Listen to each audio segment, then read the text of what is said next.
Here we go.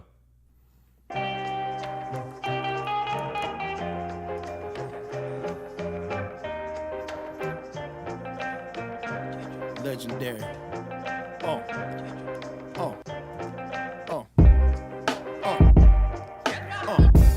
Piss like a racehorse. They serving niggas up just like the main course. The government is full of it. The churches keep a Mic check 1, 2, 3, 4, 5, 6, 7, 8, 9, 10.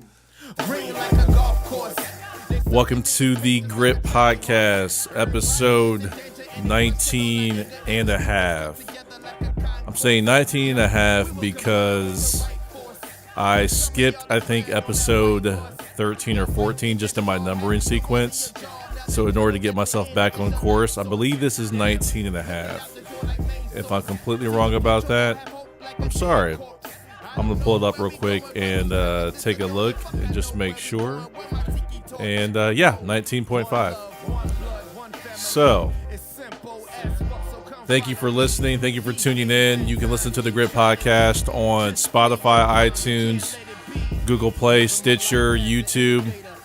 I'm not sure if I just repeated myself there. And just search for the Grip Podcast. Grip Podcast is about speaking to people about uncomfortable topics and turning stereotypes on their head and being real and trying to get a grip on life. Each episode I try to speak to a different guest, but I will obviously have some repeat guests. Like today, we will be talking with Leah again. Leah is going to be a recurring guest. If you tuned in the past, I think I may have already said that, but I plan on having her back several times. I want her to become a staple on this podcast. We don't, I think, share the exact same views on things, but that's okay. I learn a lot from her, and I like talking to her, and she stretches me and pushes my boundaries and causes me to think about things I normally wouldn't think about. And she also helps articulate things that I know inside, but don't know how to articulate or don't have the words for, as she has studied a lot of these issues. And then me being an African-American male, lived those issues. We always don't know how to articulate them. We just know what we feel, and it's kind of hard to express that sometimes. So, we're going to talk to her here shortly. Right now, you are listening to The Ugly People. The song is called Kale. This is an album, I believe an EP put out by a friend of mine, Sasquatch. He's not actually in this song, so I'm going to skip to another one real quick, just to give them a shout out. Oops, sorry about that. We got the revolution pointed straight. Yeah, the album is The Ugly People. Look for it on any streaming service. Support each other, support black artists, support black music, support black people. We need to support each other. I don't like to just talk about that. I like to be about that. A lot of people just talk about it because it sounds good on social media or when you're having a conversation with somebody. No, put actions to your words. Support things that you stand to not gain anything from. I gain nothing from this. We need to help each other, support each other, just because it's the right thing to do, and it helps progress issues that we believe in, and so on and so forth. Then I heard a hello, Daddy, you in there? My daughter walked into the house and hugged me right there on the couch. Rock for a second. We got the revolution pointed straight. All right. Straight at your torso. Who you know shot dope before birth, touched turf, and fertilized the earth with a verse. I'm third, second, and first. You rehearse catching the hurts, Mr. Universe. Make your crew disperse like if you was cursed. The truth hurts, and it kills you to listen. I'm consumed with a mission, putting food in the kitchen. Assume niggas snitching if they catch and release them. Performance at the precinct, guess the singing was decent. I'm the noble nigga rich, vigorous, spit ridiculous. Innocence, ain't no innocence, we participants. Hands dirty like mechanics and farmers. Don't panic, be calmer, learn to manage your trauma, comma. Mama told me, nigga, fight if you lose. So in life, like the fuse, I just tighten my shoes. I sing blues, but still open. Bruised, but unbroken. You become spoken. Good health, praying, hoping. Okay. The Ugly People. John. We know him as Sasquatch. Derek Scott. You know what? Never met Derek. Don't know your artist name. Hopefully that's right. We're going to go ahead and call Leah and get into the shits. And just hang tight for 1 second as we get this going. Actually, you know what? Right before I call her, let me do forgot to do the playlist shuffle. Let me do this real quick. She can wait just 1 minute. I knew I was forgetting something. While I'm pulling this up, you can subscribe to us, like I said, on all the music services, the Spotify, the Google Play, Tidal. Let's see here. Instagram, Facebook. Here we go. Hit shuffle right now.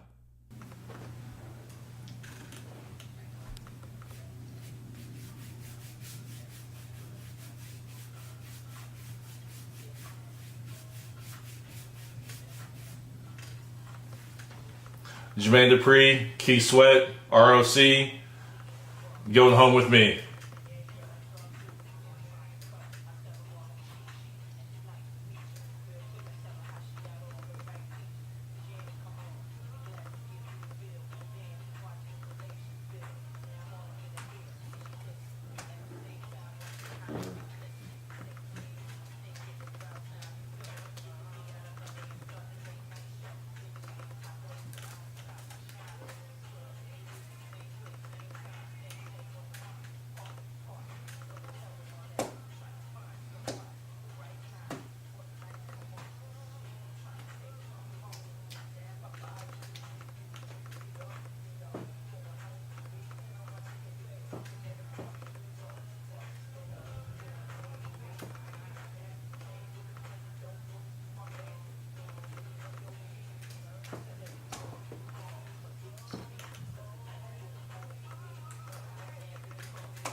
Okay, there we go. Let that rock to the chorus.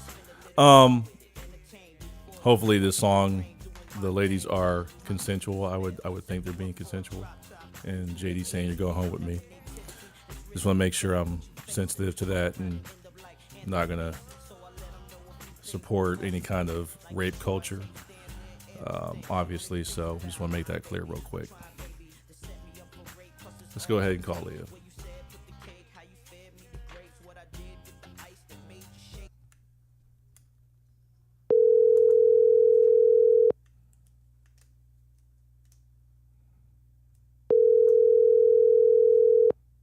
Hello. Hey, how you doing?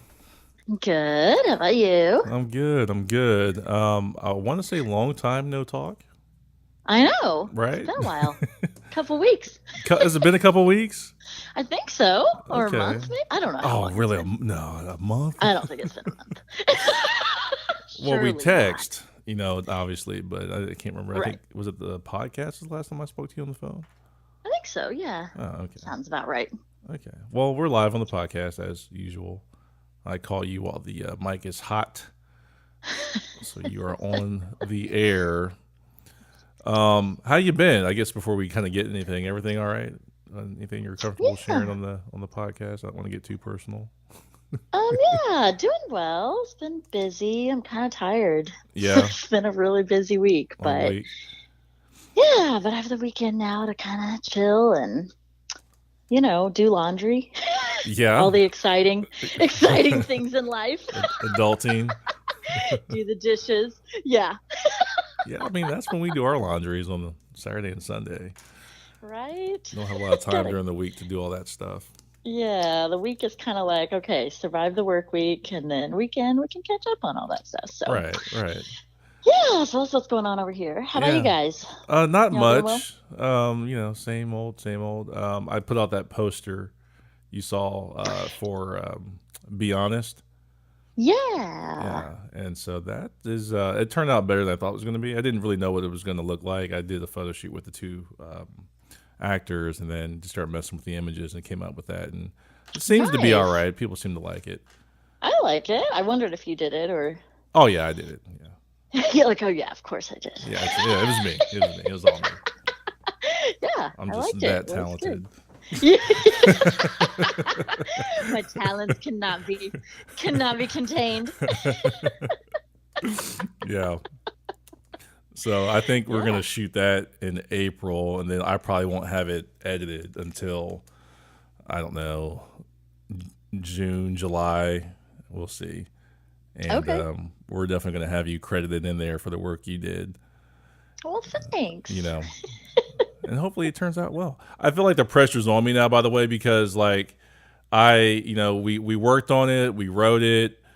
We got your input, we changed, and then I think we ended up with a really good script, right?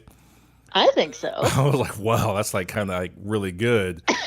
Okay. And so I met the actors and they read it and they were like super excited and committed. And so they're all pumped up and I put the poster out and like I was sitting there, I was like, oh shit. I was like, I gotta Y'all have actually got to do something with this final product, right? I actually have to deliver this thing now. I have too many people that know about this now. I've already put me and my wife's name on it as writers and all this, and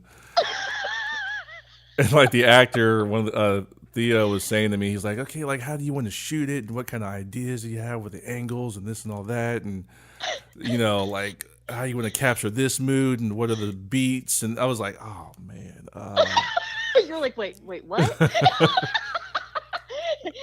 Angles? yeah, like I thought about it loosely, but just not like in the way he was. I was like, huh. I got a little more work to do. So You're like, I'll be researching for the next 2 months. Yeah. Hardcore. yeah, he's like, how many cameras are you gonna have? And then this, I was like, So You all have taken this to a level that I was not prepared to go.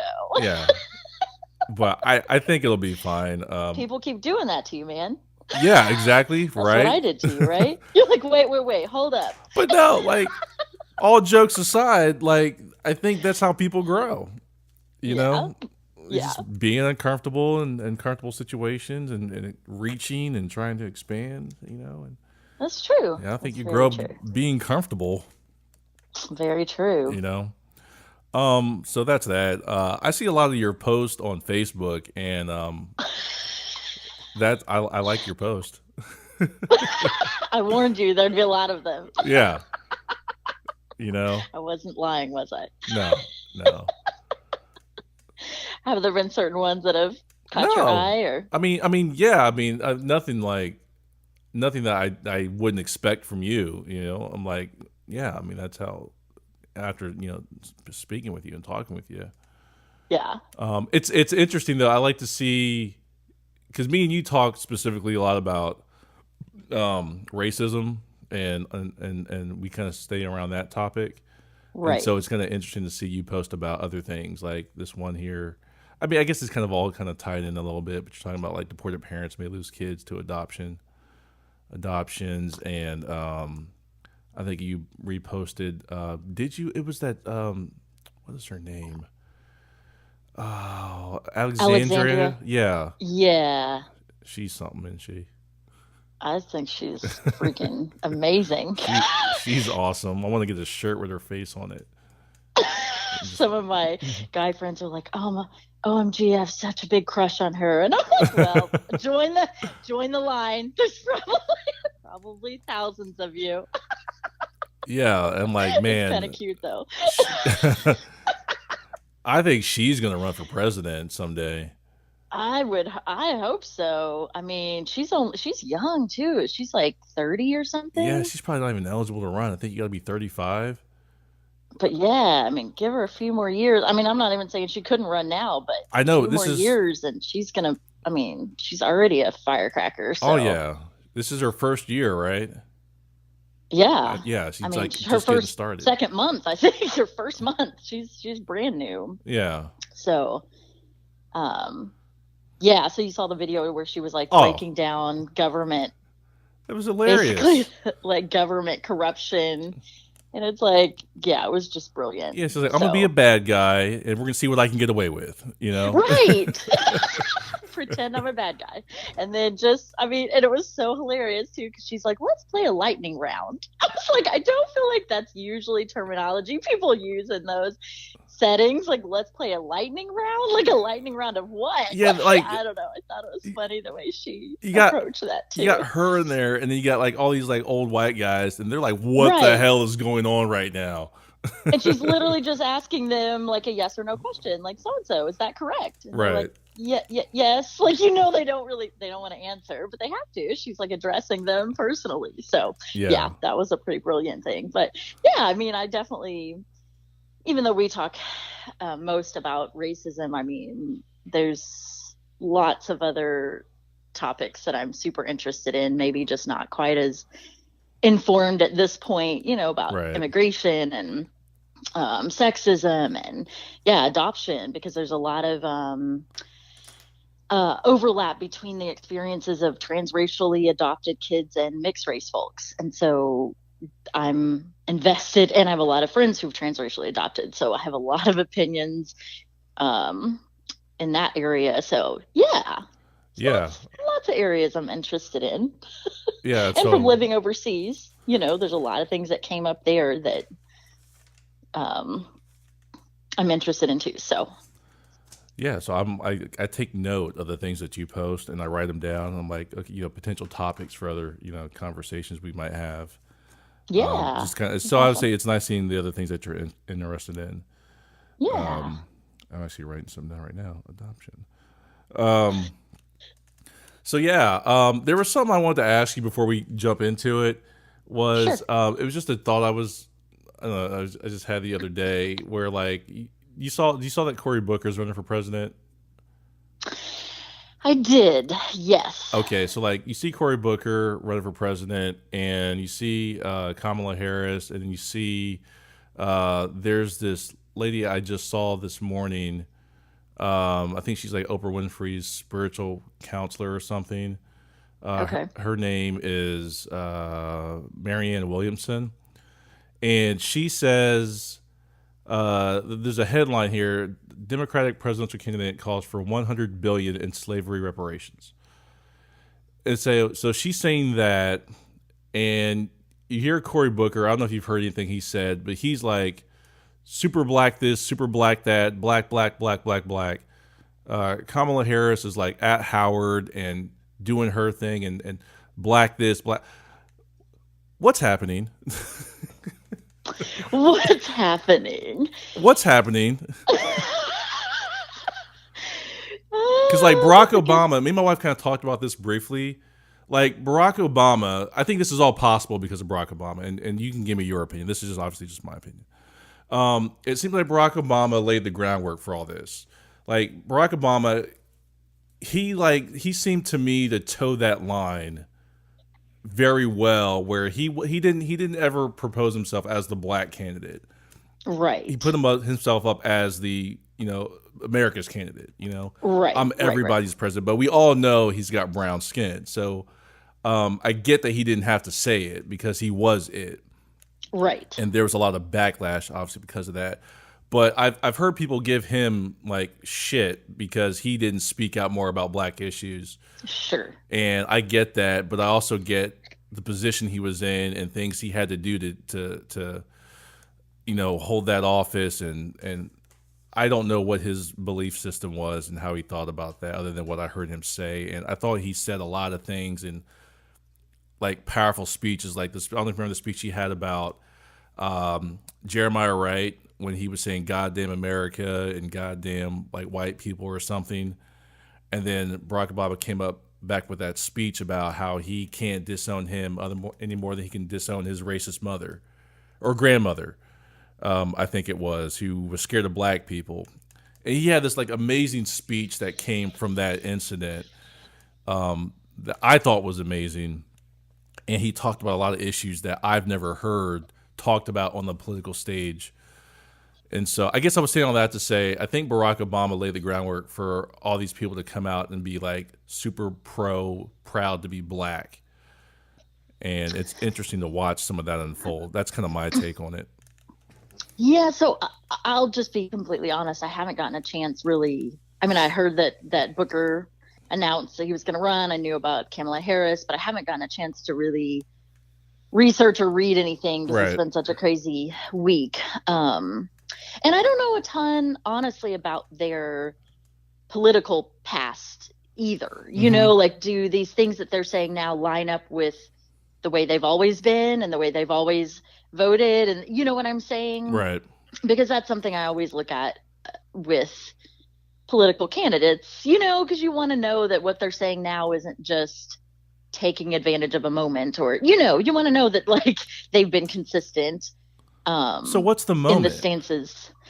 Well, I mean, a thought that came to mind for me, like, you're kind of coming from the side of, you know, Obama laid the foundation for what you're saying is this very pro-Black rhetoric, but I see that as more, I mean, that definitely could be a piece of it, but with people who are disenfranchised with, or disillusioned with Trump, like, I feel like that lays, right, just as much of a foundation, if not more so, for somebody to come in, you know what I'm saying, and just speak to people that are not a fan of his and not a fan of the kind of ideological platforms that Trump has been running and succeeding on, you know? So I wonder if it's partially that kind of, like I think we talked about before. I think that's fair. I think Trump was the backlash, or white lash, as I call it, right, of Obama, right? We just had our first African-American president. And so then there's this, like, pull to go backwards, right, with people that incited fear, or that's not the direction they want to see our country go, or it's too liberal, or it's too people of color, or it's too, you know, so let's go backwards, right? So I think that's what paved the way for Trump to be able to succeed. And, you know, there could also be now some backlash to that, right? Like, now we've had Trump here with all the things he's been saying and doing, and now there's, like, a moment and an opportunity for people to get, you know, someone to give people that didn't agree with him what they're looking for, kind of a backlash to Trump. Does that make sense? Yeah, definitely. I don't know. I mean, like I said, I haven't looked into Harris or Booker too much yet. So, I mean, I've heard some complaints about them, but I haven't really, like, investigated it myself yet to see what's going on. So, yeah, but it's definitely, I think, going to be a very fascinating election for sure. Yeah, it's just interesting for me to see, because, like, we Black people, like, we live in this world where, like, we're always kind of constantly trying to be heard and get our point of view across so we can have a better life. And then, like, all of a sudden you see, like, all these white people just being really pro-Black, and it's like, wait, what? You know, it's just shocking, you know. Wait, what white folks being pro-Black? These candidates, like these presidential people, and I get that there's a political, you know, gain from that because of the moment, like you said, that we're in. And I even see that not just the political people who are becoming, like, real pro-Black. I see it from some personal relationships I have with people. I'll have some white people, you know, talk to me about things, and they'll kind of sometimes be overly, you know, pro-Black to the point where it's like, okay, I get it, you know, like, relax, man, you know, it's going to be fine. I hear you, and and I get what they're trying to do, but I'm like, it's just, you know, in time, you know, just ease into it, okay?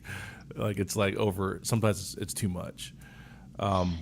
Too much in that you feel like it's not genuine, or explain that a little bit more. It feels to me as if it's like, I now, coming from what I think is going on in their head, it feels to me like, okay, I've realized that Black people have been treated a certain way in this country, and I have been blind to that, and I see it now, and I see the truth, and I see the reality of it, and so I'm going to be super, super duper supportive of all things black. And yeah, it's like I appreciate that, but with anything, in order to really understand what you're talking about, it's going to take time and experience, and just dealing with all kinds of different black people. Some of us have agendas, some of us don't have agendas. There's just a lot to it. It's just not simply I'm pro-black everything, right. I get what you're saying. Kind of like the passion is there, but the experience or information or knowledge has a long way to go. Yeah, it's going to take time. Yeah. Mm-hmm. That's all. That makes sense. That makes sense. I thought at first that you said white. You were talking about, when you said white folks being pro-black, I thought you were talking about Harris and Booker, and I was like, wait, I think they're both black. Like, oh no, not them. For a second, I was like, yeah, I just got confused for a second, so that's why. Yeah, like I'm looking at this lady here. I think Marianne Williams is a lady. Then I think I saw, was it Sherrod Brown? It might have been Sherrod Brown. He's I think he's a governor or somebody in Ohio, and he damn near said Black Lives Matter on CNN. And he's like an old white guy, and I was like, "Wait, what?" And so it's just interesting to see that from those old white people, because they normally don't say anything, right? But now they're just, that would make me curious again. I mean, I think I'm always skeptical, suspicious of politicians, right? Absolutely. Like, what are we saying here? That's really what you believe, or what are you saying to try to get the votes? So that's what I guess I was getting at with, like, knowing their history, and does this align with where other decisions they've made and other stances they've taken, or is this to capitalize on to try to get a certain portion of votes, I guess. So, question, let me ask you this real quick. Okay. I don't want to get too far down this rabbit hole, but so let's say you have a white politician who is taking advantage of the moment, and it's not genuine, and they're doing all these pro-black things. Is it wrong for black people to take advantage of that moment to advance our issues and our causes? Wait a minute. You said you have a white politician. Yeah, you got like a white politician. Let's just throw out a scenario here. Let's say they're not being genuine. They're just doing it for political gain, and they're saying all this pro-black stuff, and they're pushing for black issues or whatever it could be. It could be, I don't know, cracking down on police, or anything like that. Would it be wrong for black people to try to capitalize on that moment? By voting for that person? By voting, and let's say the person actually followed through. The motivation is wrong, but the effect could be positive. Well, that's what I was getting ready to hit at, was the follow through. Like, that's what I don't trust, is if politicians are just saying certain things mm-hmm. to get the vote, are they really going to follow through on it? But I think sometimes they do. Like, I've been surprised at some of the stuff, honestly, that Trump's followed through on, that I thought was just, I knew a lot of it he was serious about, but I thought some of it was just rhetoric, stuff mm-hmm. that he had inconsistencies in his stance on certain issues mm-hmm. throughout his political career, but some of that he's followed through on. So I guess, that's the thing, you don't know, right? Like, if it's not genuine, you don't know if people are going to follow through on putting those things into law or changing laws. So, mm-hmm. Yeah, I feel like it's a game. Yeah. Okay. So I guess everybody's kind of rolling the dice, Yeah, I guess you can't really know a person's true motivation. Yeah, I'd and that be can curious. be hard. That can be hard to know too. Yeah. I just remember, like, something that came to mind when you were talking about pro-black white politicians. I remember this clip that I saw during this last election of, and it was like it was a video recording a couple black folks were interviewing Hillary Clinton, and you may have seen this. It looked like it was like a radio show or something, podcast, something like that. And somehow like a joke came up about like hot sauce or something, and then Clinton was saying, I carried it in my purse. Yes. And I was like, oh my gosh. And it was just the most, like, to me anyways, it looked like the most obvious, like, pandering, that you could see of somebody trying to be like down with the black community. You know what I'm saying? And it was just, apparently you saw it, right? Yeah. If you knew what I was talking about. And so I was just like, oh, it just made me like groan. It was so awkward. So, but when you like, so when that shit is happening, and it's like her or who was she running? Was it Trump, or was it? Yeah. Was that what it was? Okay. Yeah. And I don't remember how many times she's run for president. I don't know. I think just once. Just once? Okay. I feel like she's been running forever for some reason. And somebody said she might run again. I was like, no. Don't do that. I have my reasons. She's already run 10 times. Yeah. So it's like when she's pandering like that, and we're like, damn, her or Trump. You know what I mean? It's like we got to go with the panderer. You would think, but I've heard several black people point this out, and I know this personally, where they're like, some Democrats are scarier than some Republicans, because it's like a I'm not blanketing all Republicans, but I'll just say like, enemies that they're your enemy. They're easy to spot. Right. Okay. Right. I get what you're saying. But like, if you have a friend who's pretending to be your friend, and they can use that to their advantage while they're doing other shady stuff. So I've heard people say that you got to watch Democrats and not just give them your support, because you got to see what they're really up to.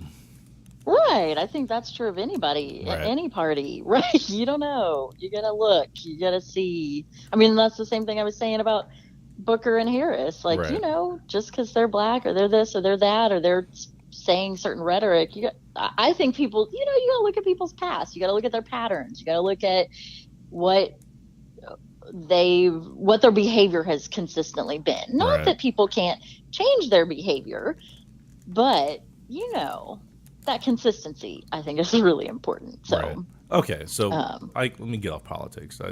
It's just things that have been on my mind. Sure. Okay, so racial fetishes. I hear paper ruffling in the background over there.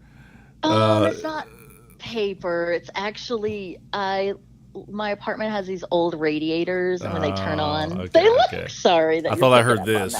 I'm like, oh no, she's got notes. I do have some notes, but it's not paper. I have 500 pages of notes here that I'm ruffling through. Yeah. So it wouldn't surprise me with you. Yeah, I know. So let me ask you this. Let me pick up where my last note was, and let's see if it lines up with kind of where you're wanting to go with this. Okay. The last thing I had here, I don't know if you remember, I was telling you I was only halfway through, like down the page of things I wanted to talk to you about. So like where I left off was, this was kind of a continuation of that first podcast we had together. I think people were saying, how can your dad be a racist when he's married to a Chinese woman? Yes. Okay. Yes. So I'm trying to decide if I should just launch right into that, or if I should lay a little bit of like background, like a little foundation first. Yeah, go ahead and do that. Foundation? Yeah. Okay. Yeah, so you mentioned my parents' relationship, and we've also brought up, left off a couple podcasts saying, okay, we're going to talk about racial fetishes. We're going to talk about racial fetishes. But really, I think, as you talked about with my parents, this is more going to be about interracial or intercultural relationships. Mm-hmm. And the ways that, things like fetishes, stereotypes, sexism, racism can play into who people date, who people want to date, who people won't date. So yeah, I guess that's a little foundation for where, I mean, we'll see where we go. We always go somewhere unexpected. So we may not end up there, but that's kind of the thought behind it. And, you know, I've been misinterpreted on this issue in the past. So let me just throw out there, I'm not at all anti-interracial relationships. Yeah. Sometimes people make that assumption of like, if you're critiquing something, then that means you're against it. It's like, no, I'm not against this. I'm just wanting to talk about some of the complications or some of the things that can happen within, relationships. And so, again, I'm not anti-interracial relationships. I really can't be. I think you and I have talked about this before. Like, I'm white and Chinese. And like, I remember a really long time ago, one of my brother's friends and we became really, really good friends. We'd have all these in-depth conversations about lots of stuff. And one time he asked me if I dated outside my race. And I was like, well, what are you perceiving my race to be?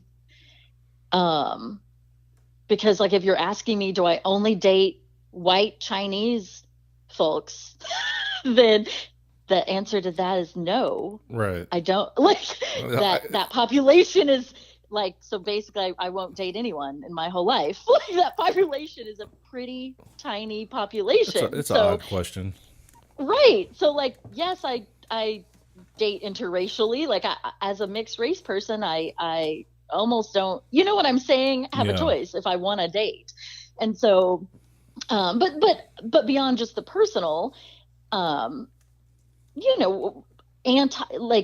there's the whole, like, white supremacy was very anti-interracial relationships, right? Like anti-miscegenation laws. So obviously I'm not on board with repeating that, right? White supremacy tried to keep the so-called purity of whiteness, right, by making it illegal for white folks to marry or have relations with other people of color, right? That was up until the late 1960s. And so, I'm not about trying to replicate any of that. So, so most of this, I think, my thoughts on all this has come from a very personal place of trying to understand my parents' very complicated relationship. And then also, navigating my own dating relationships. Right. Do you have any thoughts on that or questions so far? No, you're fine. You're on a roll. Okay.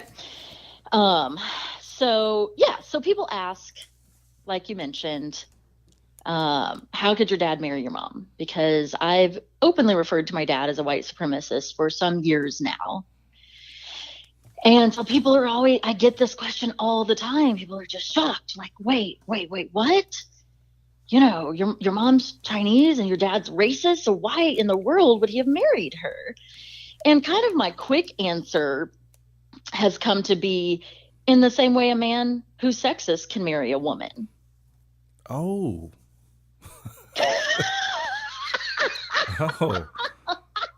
Oh, really? Did that one hurt?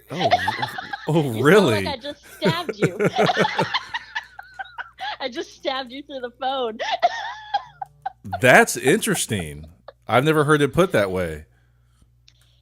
Yeah, because it's like we have this idea, right? Well, we have lots of ideas around these things. So let me go back to the race piece, right? We have all these ideas that people in relationship, whether that's sexual or platonic, white folks in relationship with people of color can't be racist, right? You hear this all the time. Well, right. I can't be racist. I have black friends, or my best friend is Chinese, or I adopted black kids, or I married, black person, or whatever. Like, people try to use that as their reason why they can't be racist. And in my mind, that's just as silly, right, as saying, oh, well, a man who's sexist wouldn't marry a woman. Like, that happens all the time.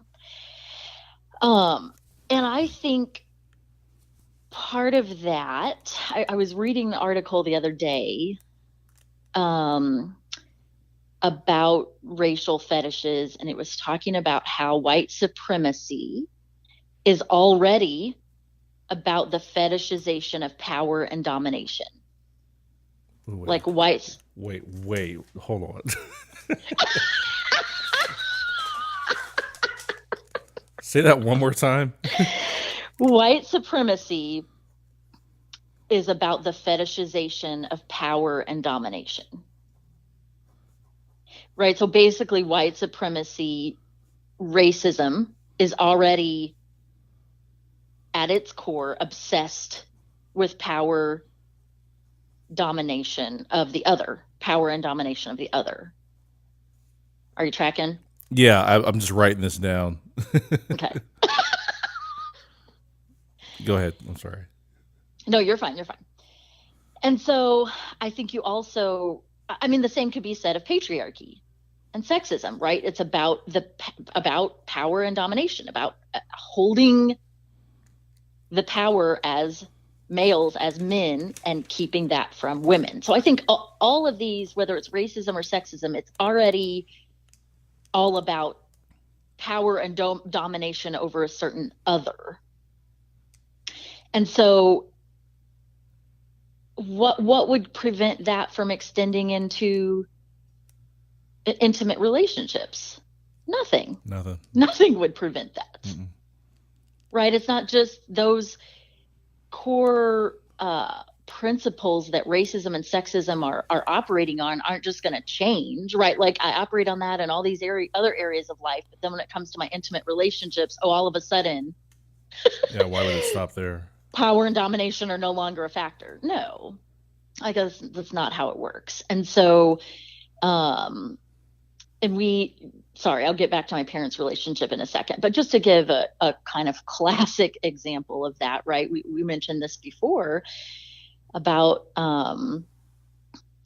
this very common, widely known fact of, like, so many Black women that were being raped by white men during, the times of the enslavement of Black folks. It's like these white men obviously dehumanized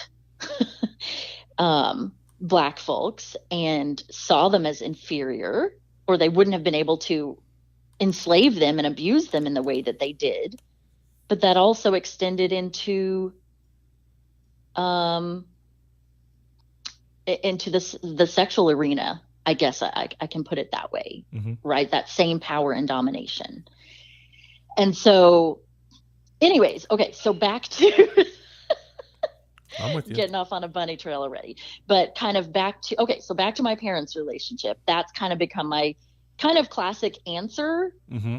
because it's how could your dad marry your mom? Well, the same way a man who's sexist could marry a woman. It's kind of my way to answer the question, but also make people chew on it, right? Chew on something, kind of figure it out for themselves a little bit. Right. And because it's such a hard question to answer, like, it's very complicated, which I'm going to go into all that, right? There's a lot of layers to it. So when somebody that I don't know very well just asks me that, it's like, well, how much time do you have? Like, you're wanting me to give you a 2-second answer, and there is no 2-second answer, right? And so anyways, that's just kind of become my little bit of a go-to answer, just to kind of, give people something, but also let them chew on it themselves. Yeah, that's the clip I'm going to put up on Instagram immediately. I wrote down the time, the time mark, so I'm like, yep, that's going up. So I guess that kind of gets at the fact that, there can be this love, hate. People want to look at racism and sexism as if it's all or nothing, right? Mm-hmm. We've talked about this before, but it's a spectrum. So you can have somebody who looks at a person and is attracted to them, but also is fetishizing them, or is attracted to them, but is also dehumanizing them in some ways. Or, you get these like mixes. And so that's, I guess, what we're going to get into here. So let me break down, unless you have questions first. No, you're fine. Or comments. Okay. So let me go into a little bit more of my parents' relationship, and then we can kind of branch off from there. So, this is okay. So my mom passed away when I was 19. Yeah. So she's not really around, by the time I had all these deep questions about life and her relationship with my dad and Chinese culture, she wasn't really around to answer those. But, I've spent a lot of time trying to understand, I guess, as we all do, right? Understanding our parents' relationship, understanding the dynamics there. And I feel like with my parents, because of the racial dynamic, there may be extra layers there. So the long answer to how could your dad marry your mom? So my dad, first of all, he was 15 years older than my mom. Mm-hmm. This was his third marriage. He had a son already from his first marriage. My mom, so when they met, my mom was in, probably like 20, 21, 22, early 20s, never been married, gorgeous. My dad was in his mid to late 30s, had already had 2 failed marriages, had a child already. They met in church, some kind of like singles group or something. But there's already some interesting dynamics there, right? Like a 15-year age difference, very different places in life as far as he's already been married several times before, that sort of thing. Something my dad would always tell us kids growing up is that we were white. He would say, "You're white because your father's white."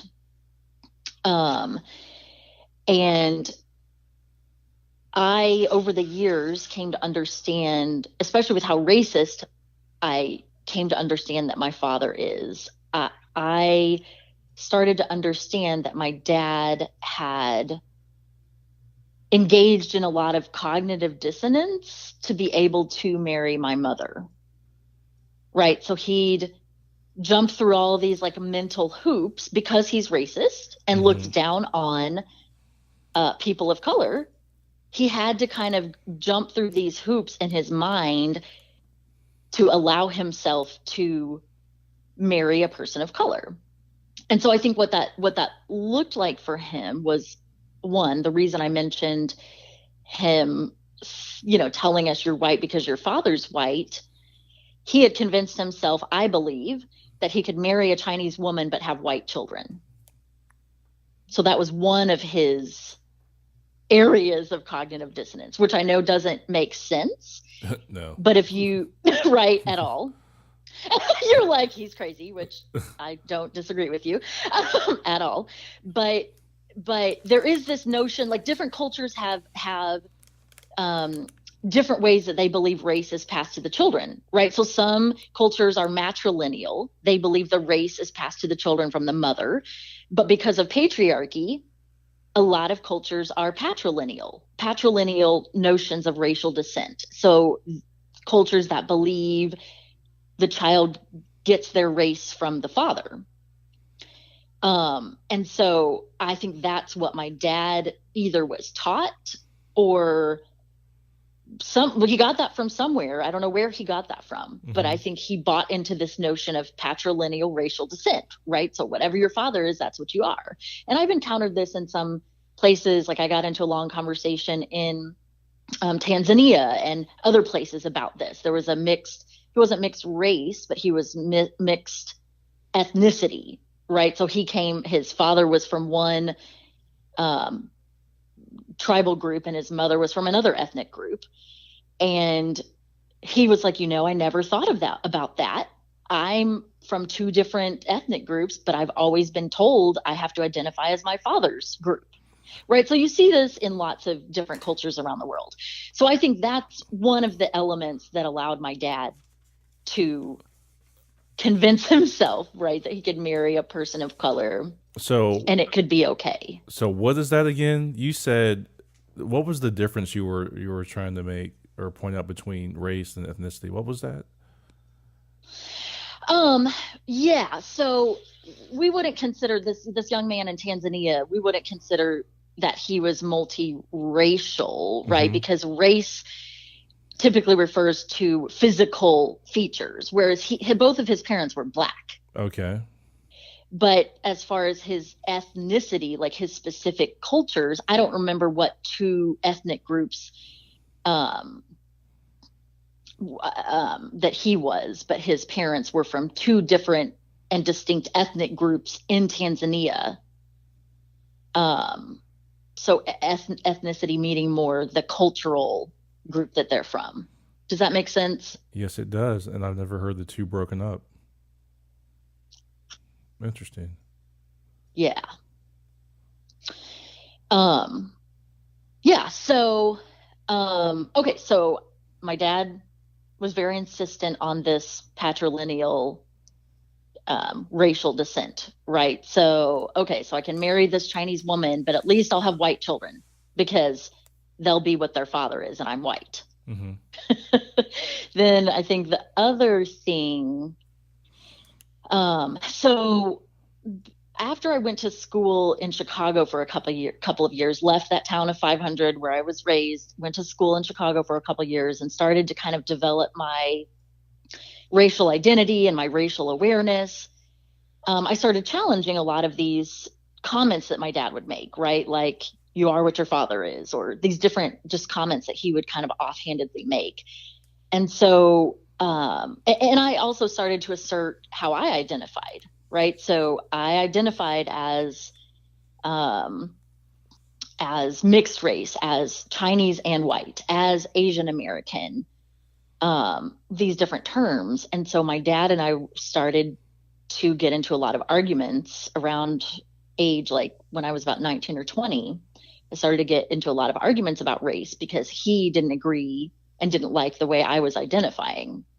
And it would become extremely heated. He would get like enraged that I was acknowledging and embracing my Chinese identity, right? And it was never at the exclusion, or rarely at the exclusion of my white side. I would be like, no, I have a white parent, I have a Chinese parent. That means I'm both, right? Like literally, genetically, physically, both of these things, right? But he was so insistent that I identify solely as white. And so in one of those arguments, I remember, I was just exasperated. And I finally was like, okay, well, if I'm white, then what was mom? And his answer was, well, she was Christian. Oh. And I'm like, whoa, wait a minute. Like, you just changed categories, right? We're talking about race and you just switched into religion. Like, that's not even what we're talking about here. But that, I think, kind of led me to understand another area where my dad, right, had this cognitive dissonance. So I think he, you probably know where I'm going to go with this, but right. So like, well, my mom was Chinese, which was inferior because he's a white supremacist, but she's Christian, which I think in his mind kind of erased or glossed over her nasty yellowness.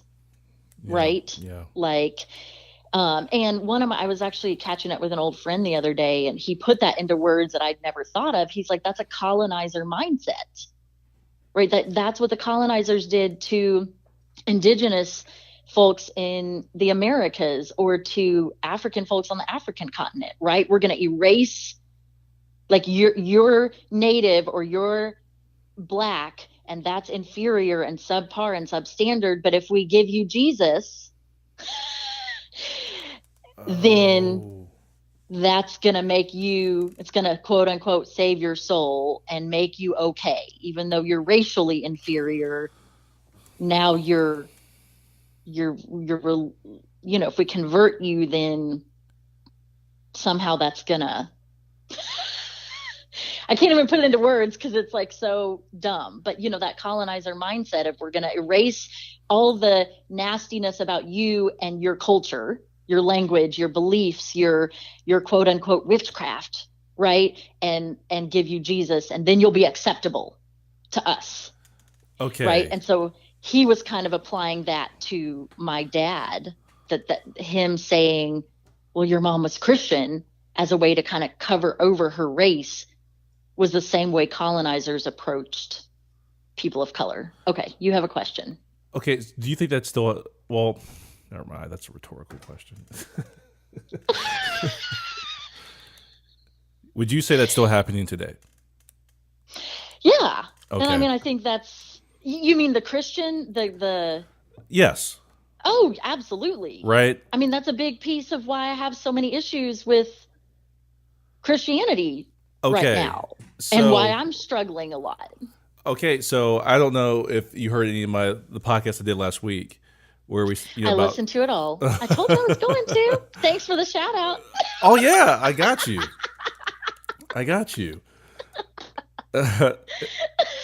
And okay, so in my spiritual awakening, if that's the word, I that's all I got.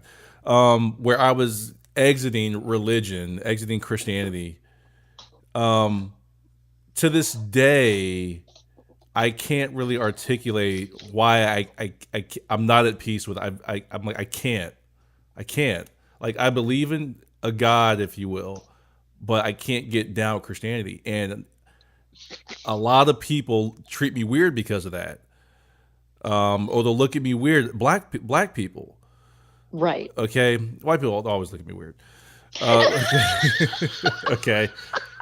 But it's funny to see black people treat me weird when I say I'm not a Christian. I can't support Christianity. I can't support a religion that suppressed and enslaved my people. Right. I can't do and it. It still does. Christianity still, yes. is still perpetuating white supremacy. The institution of American Western Christianity is still perpetuating white supremacy today. I mean, that's still happening.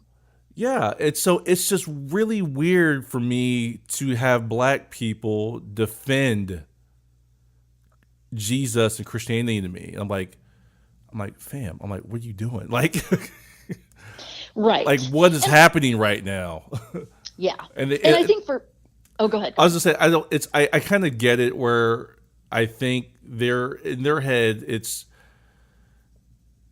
Jesus is God. And they don't even see it that way. The way I'm talking about it, like the way I'm talking about it to them probably sounds like sin or something, crazy talk, something or something ungodly. Yeah. I'm like, no, just look at it. Right. Like, it's not rocket science. Right. Well, and I think what I'm trying to figure out right now is anything can be used in a way, misused. Mm-hmm. Right? You can take anything and misuse it and twist it and use it for destructive purposes. So I think in my own personal journey right now, like, I'm trying to figure out what is Christianity at its heart versus how has it been misused in all these ways. But that's really hard to do. I mean, I tell people all the time, in studying what I studied, in being in Black studies, my conclusion was, Western Christianity and white supremacy have been in bed together for centuries. Like, you can't really debate that.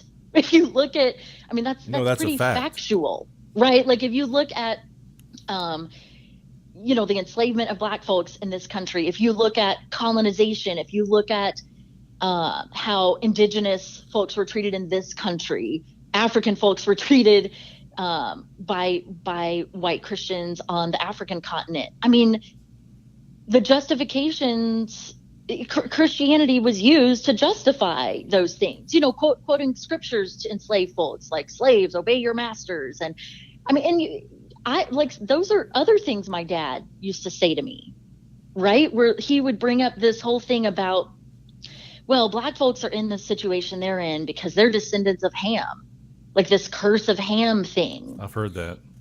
And Ham was the son of Noah that was cursed. And so that's really why black folks are, it has nothing to do with white supremacy or systemic racism. They're just cursed by God. I'm like, what kind of bullshit is that? Yeah, that's why their I mean, skin's and that's dark. like, that had to have been taught at a systemic level within U.S. Christianity. You know what I'm saying? That people have heard of that. That's a thing. That didn't just come out of nowhere. That had to have been something that was being taught on a systemic level within Christianity in the U.S. And that's just one example. And there's probably thousands of those. So I get what you're saying, and I'm kind of there too. And I think everybody goes through, well, I would say people that awaken to that history of that relationship between racism and Christianity, Western Christianity. Everybody has to go through this process of figuring out. I recently learned it's called decolonization, right? Like decolonizing your faith. And I think some people, decide, no, this is not for me. And some people somehow work through that sordid history and come out on the other side still believing Christianity is the way, or trying to separate Christianity from white supremacy. But it's complicated. It's hard to do. It's super hard. Yeah. And I mean, even look at the KKK. The KKK, you had to be a Protestant to join the freaking KKK. The KKK was a deeply Christian, I use that quote unquote, right, Christian organization. Like, part of its requirement was you had to be Protestant. So, like, come on. Like, those two, Christianity and white supremacy in this country, like I said, have always been in bed together. They were in bed together from the very beginning of white folks landing on these shores. And to try to unwind that is, I don't know if it can be done. But at the very least, it's super complicated. It's really hard. Like, just from personal experience, that was one of the scariest things I've ever done in my life, was exiting Christianity, because that's all I was raised on. And that was like literally my foundation. So when I got out of that, it was like the ground was taken out from underneath shaking. me.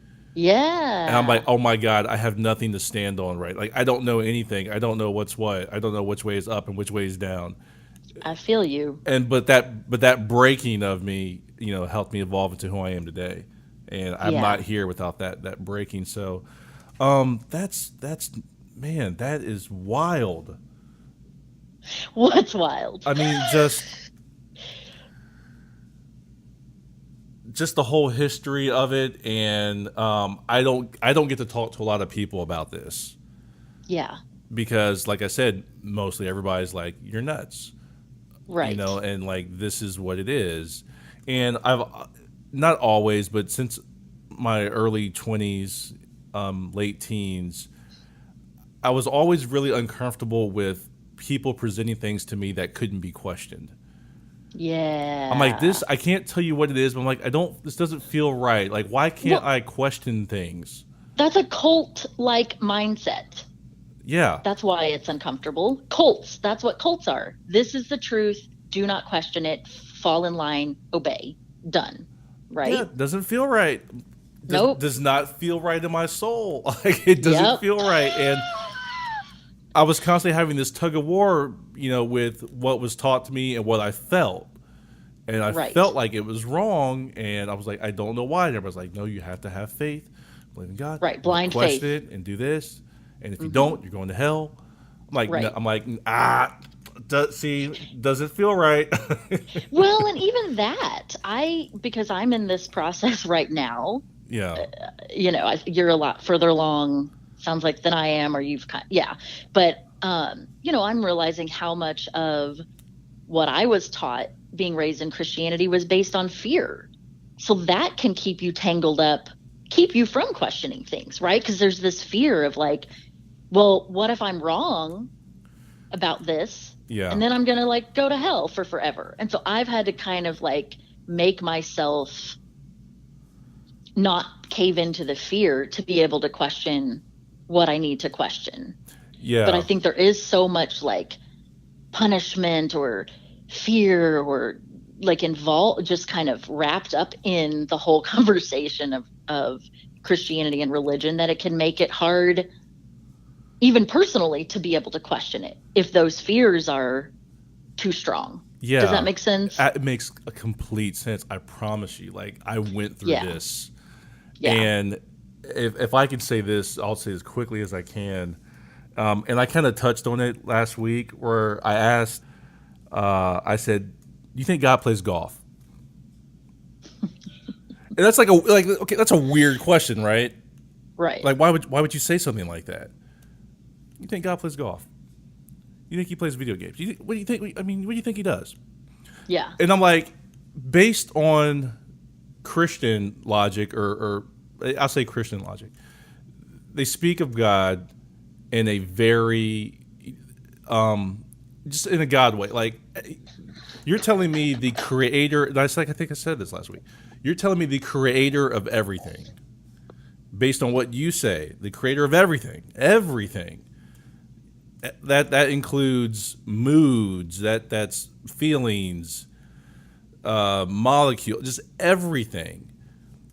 You mean to tell me or it, and that even pisses people off, by the way, too, because I don't like to say he or she. I don't know what God is. I'll say, you mean to tell me that being is hung up on these simple rules that you present to me, as far as, you'll hear some Christians talk about gay people. Right. You mean to tell me the creator of everything is hung up on gay? Yeah. Skin color? Right. Sin? Yeah. I don't believe it. Yeah. I don't believe it. It doesn't. 1 + 1 does not equal 5,000. It doesn't make sense to me. I'm like, It doesn't add up to you. It does not. I don't. No. And that's kind of how I got out of it myself, because I'm like, it doesn't make sense. It does not make sense. Well, and to me. Right. I think another thing that really influenced me a lot in this part of my journey was I made a really good friend when I was at Ohio State, who was a very devout Muslim, had memorized the entire Quran, the whole thing. Wow. Like, I know, right? And she and I would talk about, and she was from Saudi Arabia. So like one of the most, hardcore Islamic, the country that has religious police that go around making sure that you're obeying Islamic law, right? Like, yeah. So an intense place to live, especially as a woman, right?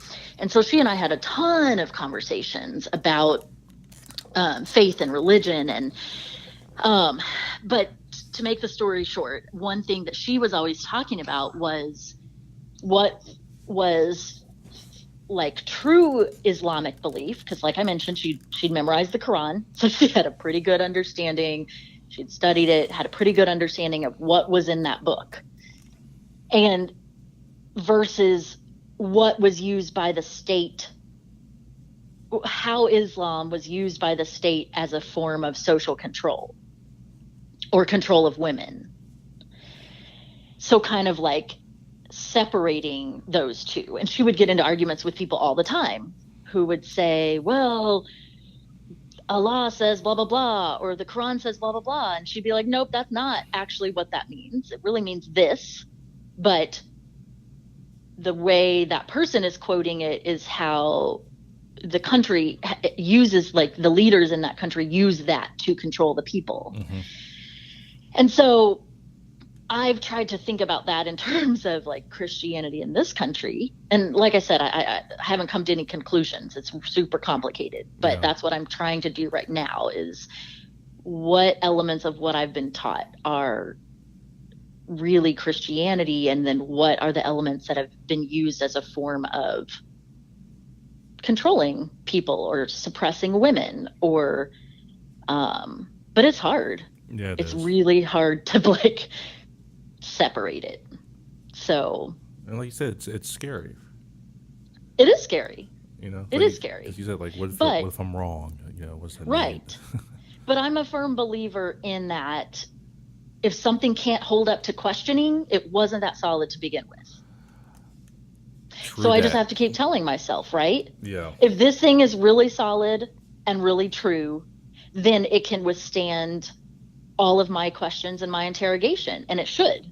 And if it doesn't, then maybe that's not for me. It wasn't for me to begin with, or maybe it's not solid enough for me to, you know, put my faith in, or so I don't know, because I'm like you, I feel, I literally just use that word, have been using that word the last couple months. I feel like coming out of a hyper religious, hyper conservative, hyper Republican environment, I feel like I escaped a cult because of that mindset of just believe this and don't question it, and don't ask. We don't know. Don't ask questions.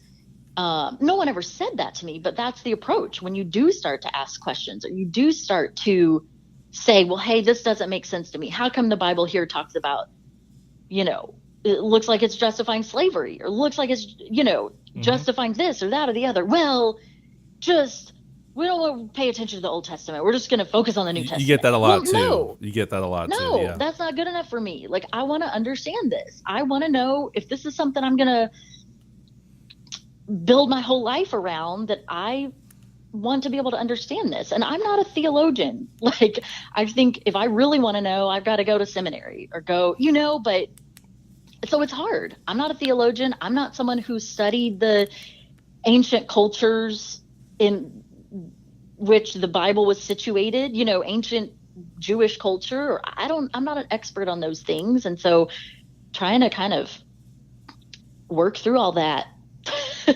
when this isn't your area of expertise, it's Did you hear? It's a challenge. Did you hear when I said it appears to me that all these religions are trying to interpret the same thing? Yep. And that a long time to me spoke volumes, where I was like, I think they're all talking about, or they're trying to interpret the same thing.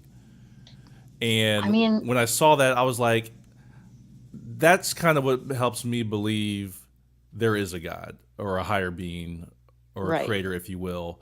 I don't think we're intelligent enough as humans to understand it. Yeah. And we do a really poor job of trying to understand it and interpret it.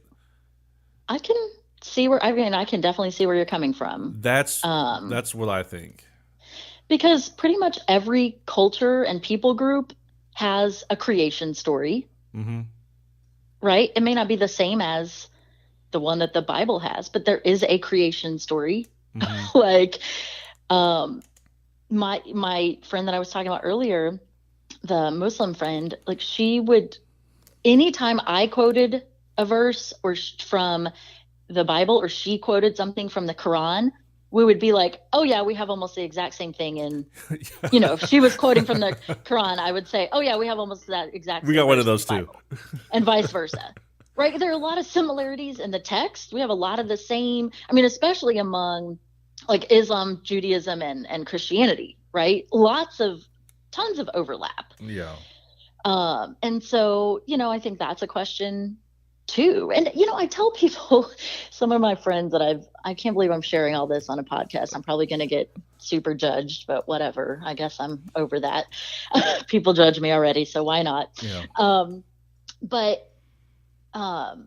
You know, it's like we have how many different denominations and within Christianity itself, how many different sects, sects, right, of within Christianity, and all of those think, you know, there's like Jehovah's Witness, there's Mormon, there's Protestant, there's Catholic, and then you can break all those down even further. You know, we have Lutheran and Episcopalian and Baptist and all the, like, just hundreds. And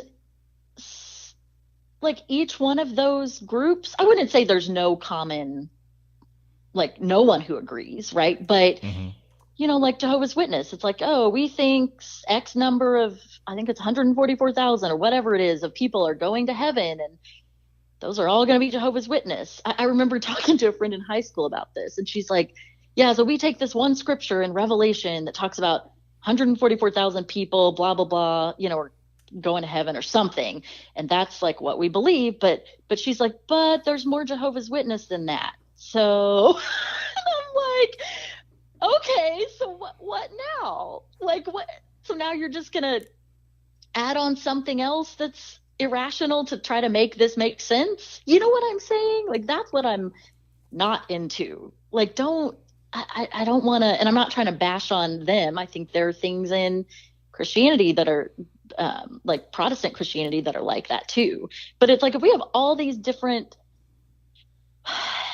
sects within Christianity that can't even agree and think that they have the right way over the other Christian, you know, denominations, then I don't know. It's like we can't even agree amongst ourselves on basics, but we're going to say that we have the right way figured out amongst all the religions in the entire world. Absolutely not. You know, it doesn't. That doesn't make sense to me. It's like, okay. Sounds like a bunch of really confused people convinced that they're not confused. Okay. So let me say this, because I feel very strongly about this topic. And look look where we are, by the way, in our conversation. Damn it. So the thing that gives me peace at the end of the day with all this religious or God talk, if you will, what helps me sleep at night, and you or whoever's listening, you take this for what it's worth. I believe if there is a God, it is not an idiot. And you do what you feel is right in your life, and then you'll be fine. Yeah. Whether there's an afterlife or not, I at the end of the day, I'm like, it can't be an idiot. Yeah. And if you didn't do this, I don't know, what was it? Accept Jesus as your personal Lord and Savior. I don't think you get there at the end, and it's like, you know what? You didn't say those words, so you're out of here. Right. I don't buy that. Not for 1 second. But can I tell you this real quick? I'm gonna tell you something. And you're kind of getting into my other brain here, not my racism brain. There's a lot going on up here. I think I know the meaning of life.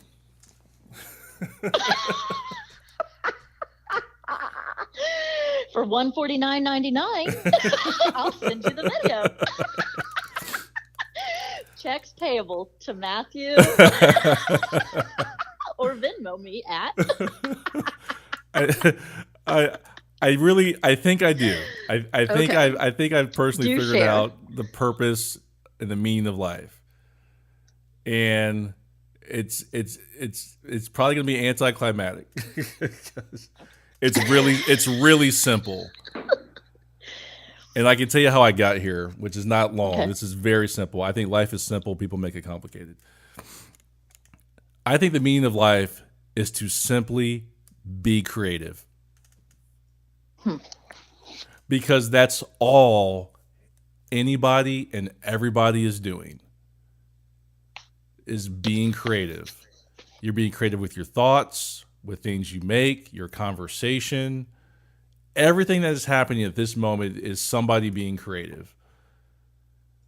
I think we have tools to just be creative, to just paint all day, paint our thoughts, our world, create life, reproduce, make music, write books, have friends, create friendship. It's all anybody and everybody is doing, is being creative. in my opinion.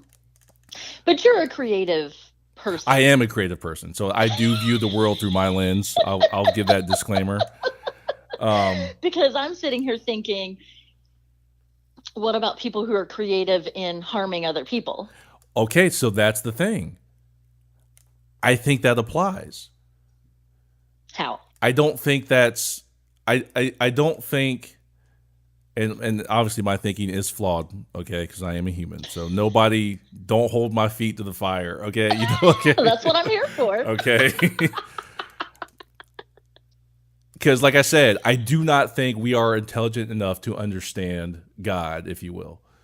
Okay, including me. Okay, I'm not excluded from that. Okay, but what I've noticed is people, even in those unfortunate situations, people are still being creative in a destructive way, but they're still being creative. Okay, and I think at the end, if you will, you're judged accordingly. What'd you do? What'd you do with the creative tools I gave you? What'd you do with it? Okay. Yeah. And that's another thing that I hear Christians talk about when they say God created everything. I'm like, did he create the bad? No. That's Satan. But wait, right. Didn't he create Satan? If he created everything, well, there's always that there's always some explanation. A workaround. Yeah, where it's besides just answering the actual question. I'm like, if he made everything, or if it made everything, it made evil. Inconsistencies. So you got to take it all. It's got to be all included. So that's why I said even the destructive creative, or people being destructive with their creative abilities. I think it all applies. I think it's all being creative. Everybody's creating something. We're creating something right now. You know. Yeah.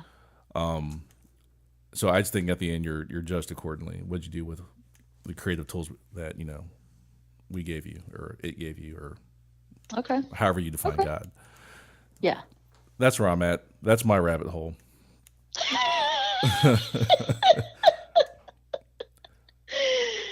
Yeah. But you see how I say I don't think that's profound. I think people would be looking for some kind of grand explanation. I'm like, I think this is what it is, man, because this is all I see.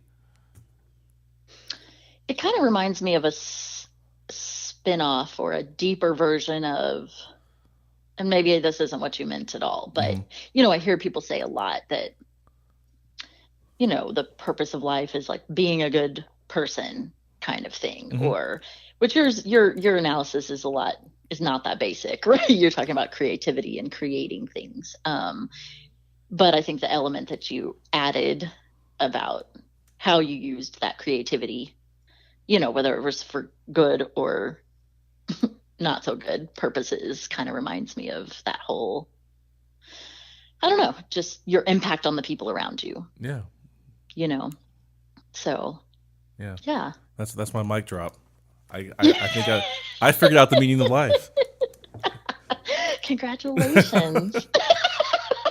And I'm going to get to the end and I'll meet God, if you will. And I'm like, hey, was I right? Was I right or was I right? And you were wrong. It was something else. I'm like, okay. Next. No. He hits a button, the floor drops from underneath me, and I fall into hell. Oh. Shit. Oh, my goodness. Okay. But I mean, that is really what we're talking about when people talk about religion. It is what's the purpose of life, right? What that question that you pose, that is really at the heart of it, kind of what people are trying to figure out. Like, what is life about? What is the meaning of life? What is the purpose of life? And so I do think that's something, we all have to figure out.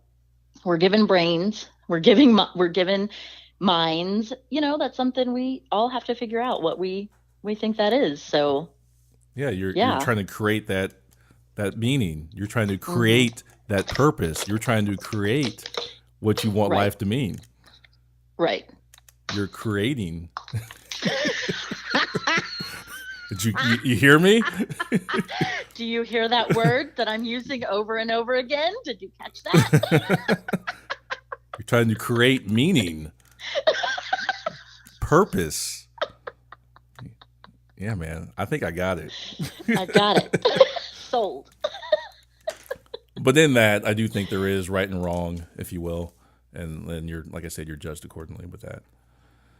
You want to create happiness or you want to create death and destruction, Yeah. you know? Yeah. Is this a good stopping point or do you want to keep going? Because I'm absolutely 100% sure we did not even remotely get to what you want to get to. And we're at about an hour and like 20 minutes almost. What are you feeling? We could either, we can stop here because I know you're trying to stick to the 1 hour, or we could keep going. You could split it up. What are you thinking? Do you have time next weekend? Next weekend. What is next weekend? Is it Valentine's weekend? Yeah. Okay. I should have time unless I end up going to visit my nephews next weekend. Okay. But I think there's a possibility they could be out of town. So, yeah. So next weekend should work. Okay. Do you have like a marker there where we can pick up where we left off? I Yes. don't remember what the last thing you said was from memory. Well, we were talking about my dad and mom's relationship and the colonizer mindset of when he and I were arguing about if I'm not Chinese, then what was my mom? Oh, and you were saying, well, she's Christian. Christian, and then that's how. And then we ran off into the hole, which is fine. That was good. That was a good discussion too. So yeah, but that's kind of where we left off. Okay. So you want to pick up there next Saturday or Sunday? Sure. Yeah, that sounds good. Okay. Man, I hate to end these conversations. A lot of people who listen to it, I think I've already told you this, so I'm sorry if I'm beating a dead horse. They're like, man, we really like listening to you two. You guys have good rapport, and you guys sound like old friends. And I was like, oh, yeah, that's nice. And so, and I've had people come up to me in my place of employment who I had no idea they were listening, and like people I never really talked to, and they're like, hey, man, that podcast is really good, and you guys really talk about things that people don't talk about, or they talk around, and I get excited because I'm like, well, that's exactly what I want us to do. Yeah, that's awesome. So I'm enjoying this, and I hope you are too. Me too. Me too. Absolutely. So we'll pick up next week then. Yep. To be continued. To be continued. Thanks again for taking the time to speak with me. And I'll send you all the gold nuggets and coins I have, and I'll pay you and for saying all the nice things you said. I'm just kidding. Well, as usual, thanks for having me. It's been great. And look forward to next time. Okay, talk to you soon. Okay, talk to you later. Bye. Bye. Okay, we are done for today's episode. This will be out tomorrow. We record these on Saturday most of the time, and I put them out on Sunday. So I hope you enjoyed this. We'll be back next week, hopefully with Leah, to go ahead and finish or continue. We probably won't finish this topic on racial fetishes and whatnot. Thanks, and talk to you guys soon. I'll find a track real quick here to send this out on. I'll just hit shuffle again on playlist and see what comes up. And hope you guys enjoy your weekend.